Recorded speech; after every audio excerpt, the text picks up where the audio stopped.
انسان کو جہاں کمزور پیدا فرمایا، خلق الانسان ضعیفا، وہاں اس کمزور انسان کے اندر ایسی چیزیں ودیعت فرمائی کہ اگر انسان ان سے کام لے لے تو پہاڑ بھی اس کے سامنے کچھ نہیں۔ موجودہ زمانے میں ہمارے سامنے ہے کہ بھائی اسی انسان نے استقامت کے ساتھ، اس کمزور انسان نے، مثال دے کر میں بات سمجھا لوں، اگر چوٹی سے اتنا چھوٹا سا پتھر آپ اٹھا کر اسی انسان کو مارے، صحیح طور پر لگ جائے، خطرہ ہے کہ اس کی ہڈی ٹوٹ جائے، آنکھ میں لگ جائے، خطرہ ہے کہ آنکھ ضائع ہو جائے، اتنا کمزور۔ لیکن میں عرض کر رہا ہوں کہ استقامت اس کو اتنی عطا فرمائی کہ وہ پتھر سے بھی زیادہ سخت ہے، لوہے سے بھی زیادہ سخت ہے۔ استقامت ایک ایسی چیز ہے، اسی کو فرماتے ہیں کہ الاستقامت فوق الکرامہ۔ ایک آدمی کرامات دکھلاتا ہے، لیکن ایک آدمی استقامت ہے، ڈٹا ہوا ہے، اپنے عزم و ارادے پر ڈٹا ہوا ہے، تو علماء فرماتے ہیں وہ کرامت دکھلانے والے سے یہ استقامت والا بہت بہتر ہے۔ ایک اور جگہ ارشاد ہے کہ الاستقامت خیر من الف کرامہ، استقامت 1000 کرامتوں سے بہتر ہے۔ استقامت، ڈٹا رہنا، جمع رہنا ایک چیز پر، یہ استقامت کہلاتا ہے۔ اللہ نے انسان کے اندر یہ چیز ودیعت فرمائی ہے، اگر انسان اس سے کام لے لے تو بہت آگے بڑھ سکتا ہے۔ انسان استقامت کر کے کام لے لے، یہی انسان جسے ایک لفظ پڑھنا نہیں آتا ہے سارے قرآن کا حافظ بن سکتا ہے، بشرطے کہ استقامت سے کام لے۔ اگر استقامت نہ ہو، ڈٹا رہنا، جمع رہنا نہیں ہو، کبھی ادھر کبھی ادھر، اس کی مثالیں میں آگے چل کر آپ لوگوں کو دے دوں، تو فرمایا یہ انسان پھر پتھر کیا ڈھیلے کا بھی مقابلہ نہیں کر سکتا، چھوٹے سی کنکری کا بھی مقابلہ نہیں کر سکتا، چھوٹی سی تنکے کا بھی مقابلہ نہیں کر سکتا، کیونکہ استقامت نہیں۔ آپ صلی اللہ علیہ وسلم جبریل امین کے ساتھ جا رہے ہیں، براق پر سفر ہو رہا ہے، مکہ سے مسجد اقصی بیت المقدس کی طرف، راستے میں ایک وادی سے گزرے، موسیٰ علیہ السلام اور آپ صلی اللہ علیہ وسلم کے درمیان کئی سالوں کا فاصلہ ہے، کئی سالوں کا فاصلہ۔ اس وادی سے گزرے، ایک عجیب خوشبو محسوس فرمائی آپ صلی اللہ علیہ وسلم نے، تو پوچھا جبریل یہ کس چیز کی خوشبو ہے؟ فرمایا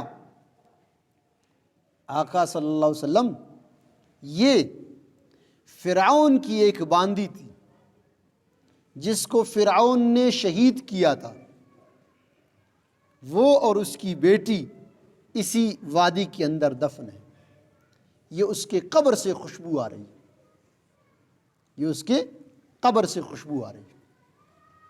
یہاں ضمناً ایک اور بات بھی عرض کروں، طارق جمیل صاحب، مولانا طارق جمیل صاحب زید مجدم کا میں نے بیان سنا، وہ فرماتے ہیں ایک ہے سننے والی بات، ایک ہے آنکھوں دیکھا آواز۔ حضرت معاذ رضی اللہ تعالیٰ عنہ کی قبر پر میرا جانا ہوا، وہاں تبلیغی اجتماع تھا، وہاں گئے، پھر وہاں سے قریب پڑتا تھا، میں وہاں گیا، جو چیزیں مجھے پڑھنی تھی، پھر نماز کا ٹائم تھا، قریب میں مسجد تھی، میں نے وہاں نماز پڑھی، پھر آیا اسی کمرے میں جہاں حضرت معاذ رضی اللہ تعالیٰ عنہ کا قبر مبارک ہے۔ فرمایا ایک عجیب سی خوشبو مجھے محسوس ہو رہی تھی، تو میں نے سمجھا شاید اس کے قبر کے اوپر 4-5 چادریں پڑی ہوئی، ان سے خوشبو آ رہی ہے۔ تو وہاں قریب ایک آدمی کھڑے تھے، انہوں نے کہا حضرت یہ بات نہیں ہے، وہ سمجھ گئے۔ میں نے مجھ سے پوچھا کیا بات ہے؟ میں نے کہا ایسی خوشبو اس چادروں کو لگائی آپ لوگوں نے، اس وجہ سے فرمایا نہیں، یہ حضرت کی برکات ہے۔ مولانا طارق جمیل صاحب جس وقت بیان کر رہے ہیں وہ 1435 ہجری، آج کل 1442 ہجری، 7 سال پہلے کا واقعہ۔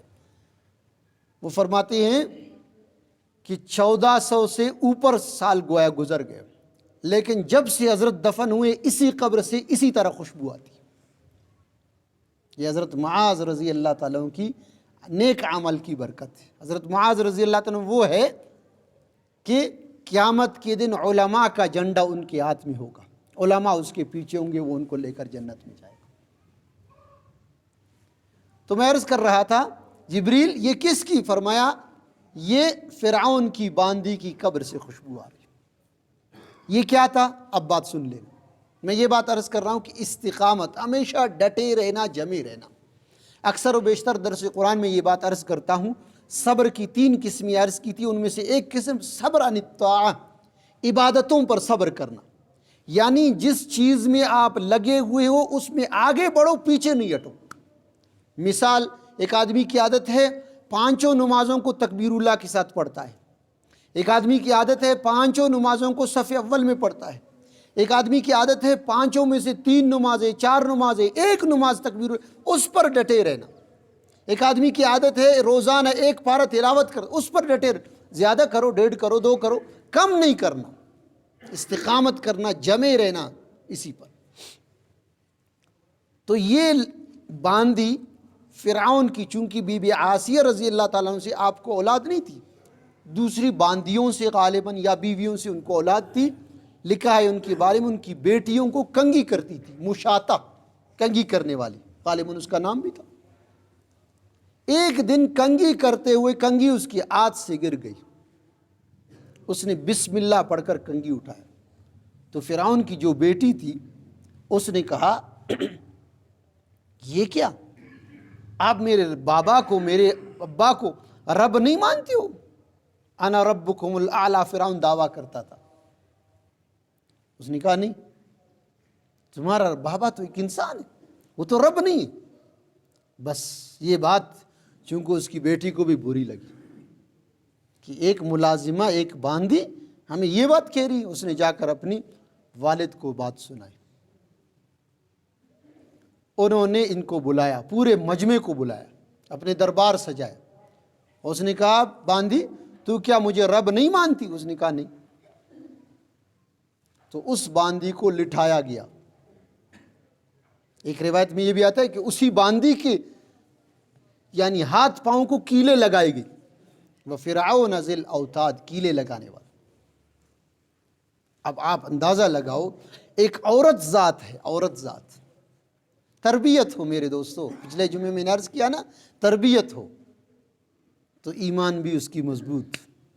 تربیت نہ ہو تو اس سے جننے والے اولاد بھی پھر در بدر پھرتے رہیں گے، دین کو بھی بدنام کریں گے، مسلمانیت کو بھی بدنام کریں گے، تربیت نہ ہونے کی وجہ سے. خیر، عرض کر رہا تھا کہ جب ان کو کیلیں ماری گئی تو اب کہا کہ موسیٰ کی الہ کو چھوڑ دو، یعنی اللہ رب العزت کو الہ ماننا، رب ماننا چھوڑ دو، مجھے الہ مانو. اور اس نے کہا پہلے اگر وہ تھا لیکن اب بالکل نہیں مانتی ہوں. پہلے بھی امید نہیں تھی، اب بالکل یہ امید نہیں کرنا. اتنی سزا دی گئی کہ چاروں یعنی ہاتھ اور پاؤں کو کیل لگایا گیا. ایک انسان کے بدن میں ایک معمولی سی، میں اور آپ جب کیل دیوار میں ٹھوکتے ہیں، تھوڑی سی کیل اگر سرک جائے، ہاتھ میں لگ جائے، کتنا انسان کو تکلیف ہوتی ہے. لیکن اس کے باوجود بھی وہ عورت ذات ہے، جمی ہوئی ہے، ڈٹی ہوئی. تو ایک فرعون کا وزیر تھا، اس نے کہا بادشاہ سلامت، جان کی پناہ ایک بات عرض کروں، اس عورت کی ایک بیٹی ہے، بچی ہے چھوٹی سی، اگر اس بچی کو لایا جائے، اس کے سامنے ذبح کیا جائے، اس کے سامنے قتل کیا جائے، پھر شاید یہ اپنے ایمان سے مکر جائے. اس کی بچی کو لائے گا، دودھ پیتا بچہ. یہاں تک بھی کتابوں میں لکھا ہے کہ اس عورت کے کپڑوں کو نکالا گیا اور اس کی بچی کو اس کے پستانوں پر رکھ دیا. بچی کیا جانتی، جو ہی ماں کے ساتھ لپک گئی، پستانوں سے دودھ چوسنا شروع کر دیا. فرعون نے کہا اب مجھے مان، اگر نہیں مانے گی تو میں تیرے سامنے تیرے بچے کو ذبح کروں گا. اس نے کہا فرعون جو کرنا ہے کر لے، میں پیچھے ہٹنے والی نہیں ہوں. واہ عورت ذات، کتنی تیرے ایمان ہے، کتنی تیرے ایمان مضبوط ہے.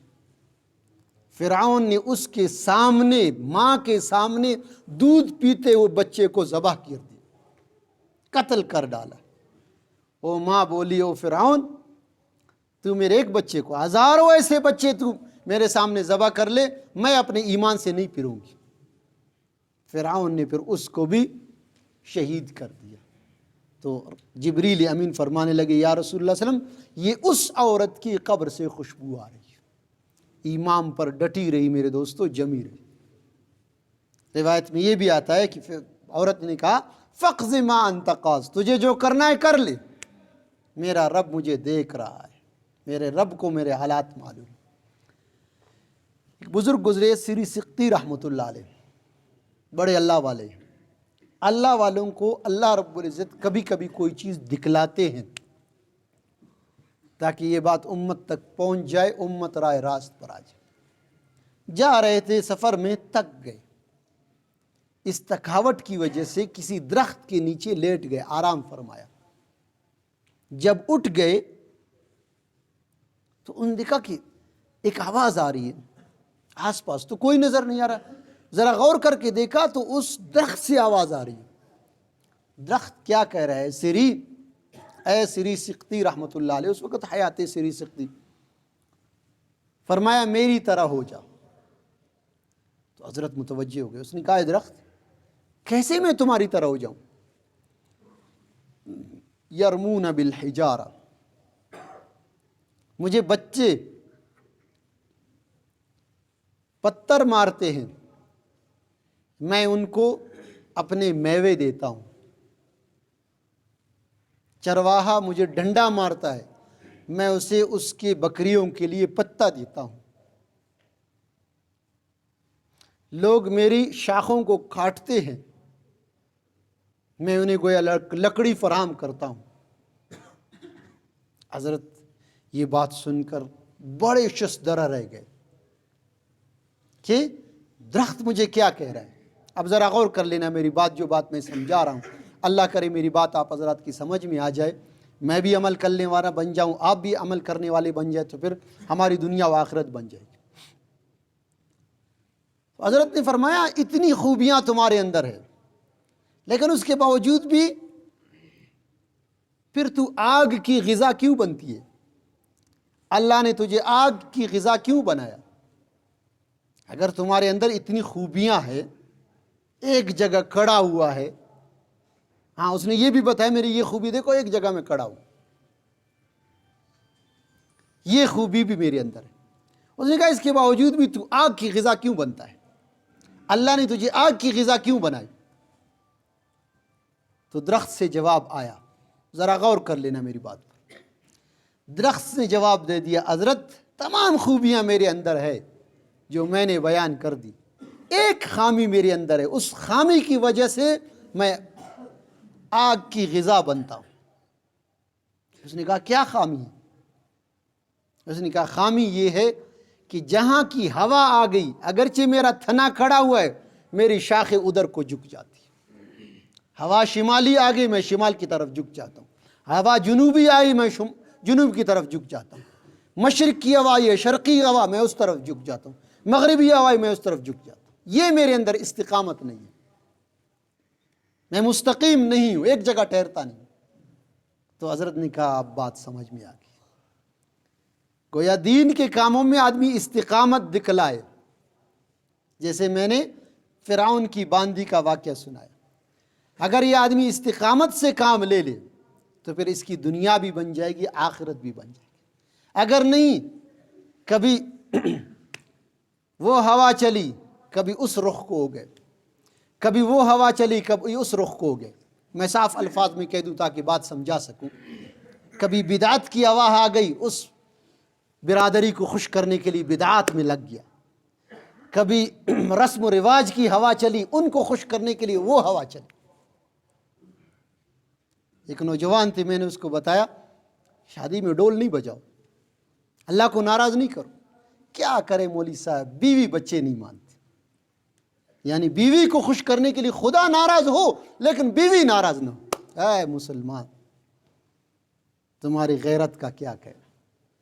شادی میں بیوی کو خوش کرنے کی، خاندان کو خوش کرنے کے لیے، برادری کو خوش کرنے کی ہوا چلی تو وہاں چل پڑے۔ تو اس وجہ سے پھر فرمایا یہ آدمی استقامت نہیں کر سکتا۔ مومن مسلمان کو چاہیے کہ وہ استقامت کرے، ڈٹا رہے، جمع رہے۔ پھر اللہ اس ڈٹے اور جمے رہنے پر کچھ وقت اللہ آزمائے گا۔ کئی بار درس قرآن میں عرض کر چکا ہوں، آپ رسم و رواج کے خلاف چلے، بدعات کے خلاف چلے، سب سے پہلے مخالفت آپ کے گھر سے شروع ہوگی۔ آپ صلی اللہ علیہ وسلم حق پر تھے، میرا اور آپ کا ایمان ہے۔ سب سے پہلے جب کلم کلا تبلیغ کی دعوت کا اللہ نے حکم دے دیا تو سب سے پہلے مخالفت کس نے کی؟ اپنے چچا نے کی۔ اکا پلار ارور اغا مخالفت کر دیا، ابو لہب سب سے پہلے اس نے مخالفت کی۔ یوسف علیہ السلام کو اپنے بھائیوں نے کنویں میں ڈال دیا۔ آپ صلی اللہ علیہ وسلم کو مکے سے اپنوں نے، قریش خاندان نے، انہوں نے نکال دیا۔ لیکن انسان ڈٹا رہے، جمع رہے، پھر دیکھ لینا اللہ اس کے بدلے میں کیا عطا فرمائیں گے۔ وہی مخالفت کرنے والے پھر تمہارے گرویدہ ہو جائیں گے۔ طائف والوں نے مکے میں، طائف والوں نے طائف سے لہو لہان کر کے نکالا، پہاڑوں کے فرشتے آئے، دوسرے فرشتے آئے، یہ عذاب، یہ عذاب، یہ فرمائے چھوڑو۔ اللہ رب العالمین میں رحمت للعالمین، جن کے لیے بد دعا تک بھی نہیں فرمائی، ہدایت کی دعا فرمائی۔ پھر وہی طائف والے گویا آج تک بھی روتے ہیں۔ کیا ہوا؟ آپ صلی اللہ علیہ وسلم ڈٹے رہے، جمے رہے۔ کچھ وقت حالات آئیں گے، اللہ پاک مجھے اور آپ کو دین اور شریعت کی باتیں سیکھ کر، سمجھ کر عمل کی توفیق عطا فرمائے۔ وآخر دعوانا الحمدللہ۔